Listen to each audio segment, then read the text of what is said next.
મૈસૂરના જાણીતા મૂર્તિકાર અરુણ યોગીરાજની બનાવેલી રામલલાની મૂર્તિની પસંદગી થઈ છે। શ્રી રામ જન્મભૂમિ તીર્થક્ષેત્ર ટ્રસ્ટના મહાસચિવ ચંપત રાયે તેની પુષ્ટિ કરી છે।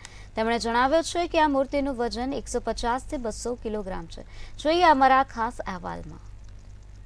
ચંપત રાયે કહ્યું કે અરુણ યોગીરાજે કેદારનાથમાં શંકરાચાર્યની મૂર્તિ બનાવી છે। ઇન્ડિયા ગેટ પર સુભાષચંદ્ર બોઝની પ્રતિમા બનાવી છે। તેમને અયોધ્યામાં મૂર્તિ બનાવવા દરમિયાન 15 દિવસ સુધી મોબાઈલથી દૂર રખાયા। તેમની મૂર્તિની પસંદગી કરાઈ છે। મંદિરમાં જે મૂર્તિ સ્થાપિત થશે તે ભગવાન રામની 5 વર્ષની ઉંમરની છે। યોગીરાજ એક જાણીતું નામ છે અને સોશિયલ મીડિયા પર તેનું મોટું ફેન ફોલોવિંગ છે। પ્રખ્યાત શિલ્પકાર યોગીરાજ શિલ્પીના પુત્ર 37 વર્ષીય અરુણ યોગીરાજ મૈસૂર મહલના શિલ્પકારોના પરિવારમાંથી આવે છે। અરુણ પિતાએ ગાયત્રી અને ભુવનેશ્વરી મંદિરો માટે પણ કામ કરી ચૂક્યા છે।